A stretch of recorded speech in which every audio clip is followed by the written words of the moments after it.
સંતો હોય એને તો અમે શું કહો, એનું કારણ છે કે એમના દિલની મલિપુરા અમારી મૂર્તિની હસ્તી નોની દેખાય છે.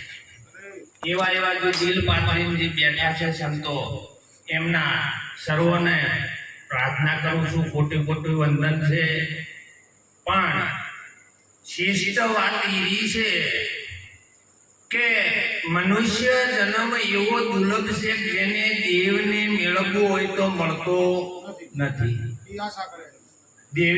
દેવને દુર્લભ એવો આ દેહ છે, એનો વિચાર ન લાયા.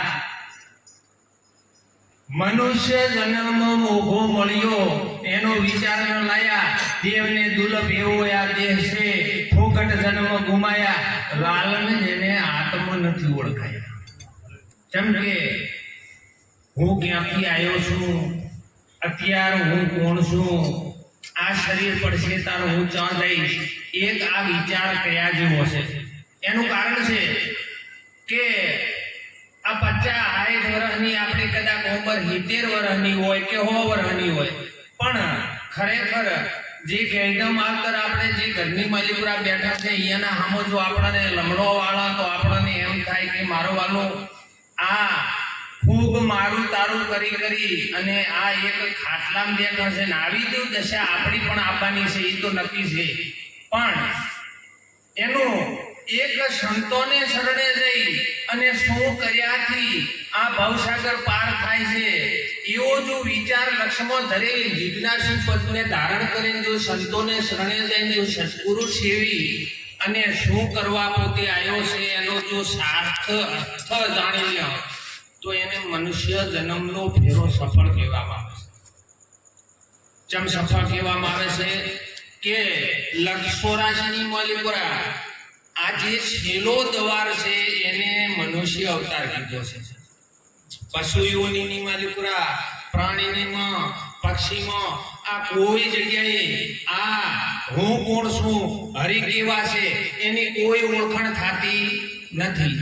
જેમ કે જો કૂતરાને હોમો ઓમ કાસ રાખો એટલે કૂતરો શું કરે, આખો દી ભસ ભસ જ કરે, પણ એને ખબર નથી કે હુંનો હું હોમો છું.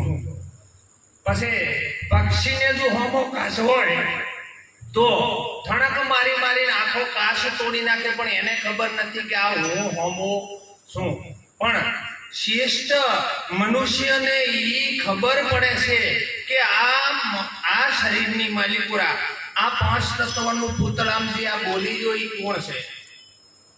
કૃષ્ણ ભગવાને અર્જુનને આ વાત કરી છે ગીતાની માલિકુરા 3જા અધ્યાયમાં એમ વાત કરી છે, હે અર્જુન, જ્યાં સુધી તો તને નહીં ઓળખે ત્યાં સુધી તો મને ઓળખીશ નહીં. હવે આમ હાળા બનીનો એક સમજ હતો, શરીરથી તો ઓળખતા હતા કે આ મારે બનેવી છે, હું એમને હાળો છું. પણ આજે ઈ દ્રષ્ટિ કઈ કીધી કે જે તું મને તને જ્યાં સુધી ન ઓળખે ત્યાં સુધી તું મને ઓળખીશ નહીં.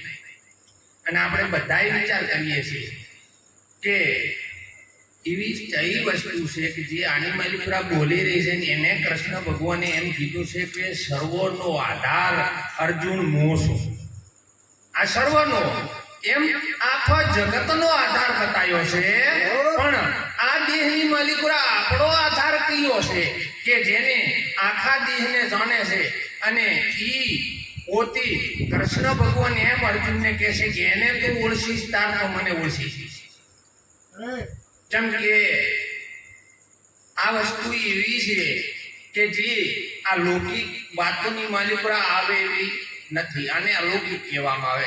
જે અલૌકિક શક્તિ છે એ કૃષ્ણ ભગવાને પછી વૈરાટની માલિકુરા 10મા અધ્યાયમાં વૈરાટ સ્વરૂપે બતાવી છે કે હે અર્જુન, સર્વનો આધાર હું છું. આ જગતની માલિકુરા બધાનો જે આધાર છે એ હું છું. અને સંત એટલા સુધી તો કહે છે કે જે આ શરીરની માલિકુરા ચીડીથી કરી અને હાથી સુધી જેને પ્રાણ કહેવામાં આવે છે, અને આ જો પ્રાણ આ શરીરની માલિકુરા જો ન હોય તો એને મળતું કહેવામાં પણ આવે છે. જ્યાં સુધી પ્રાણ હોય ત્યાં સુધી આપણને એક ડોક્ટરે એને તપાસ કરે છે, હજી સુધી પ્રાણ ચાલે છે ત્યાં સુધી દવા કરે, નકા પછી છેલ્લે એમ કહી દે છે કે હવે આને કોઈ પ્રાણ છે હવે આવો આધાર પરમાત્મા છે, જે પ્રાણ પિંડમાં આવે છે, જે પ્રાણ બ્રહ્માંડમાં જાય છે, આ જે ક્રિયા કરી રહ્યો છે, આવણ જાવણ કરી રહ્યો છે, એનો આધાર કોણ છે? પ્રાણ એટલે કેવડો છે કે અમેરિકામાં જાઓ તો આનો હાલે, અહીં તો આનો હાલે, ગમે એ દેશની માલિકોરા જાઓ તો પ્રાણનો કોઈ જગ્યાએ અભાવ છે? કોઈ દેહમાં બીજો હાલતો એવો કોઈ છે? આવો જો પ્રાણ જો ક્રિયા શરીરની માલિકોરા કરતો હોય, આ પ્રાણ કેને આધારે શું સંકલ્પથી બંધાણેલ છે કે જે આપણી રક્ષા કરી રહ્યો છે, જે શરીરને આ હજીવત તરીકે રાખી રહ્યો છે, કે જેને પ્રાણ કીધો છે? પણ કૃષ્ણ ભગવાને એમ કીધો છે કે પ્રાણ નિરાકાર છે અને નિરાકારનો આધાર અર્જુન હું છું. જે પ્રાણને પાર કહીએ હું છું, જેટલામાં આ પારખ આવે કે શરીર હું છું, મન હું છું, ઇન્દ્રિયો હું છું, આ મારું શરીર આખું હું છું, જે મોહ કે એ મોને કેનારો મારું કેનારો કોણ છે? એ એક શરીરનો આધાર, મનનો આધાર, પ્રાણનો આધાર, આ આખા જીવનનો આધાર એ કેવો હશે? જેમ કે હું તો એક ત્રીજી સોપડી ભણેલો છું, ત્રીજી સોપડીમાં નપાસ થયું એટલે પછી હું ભણવા રહ્યો નથી. પણ આવા સંતોને સને જો મને વળી આ આનંદ આવ્યો છે. પણ ઈ તો ને એક કવિતા આવતી હતી અને કવિતાની મજકુરા એમ કહેતા હતા કે આંબાની ડાળીએ ઊંસું ફળનો મૂકનાર કેવો હશે, મને કોને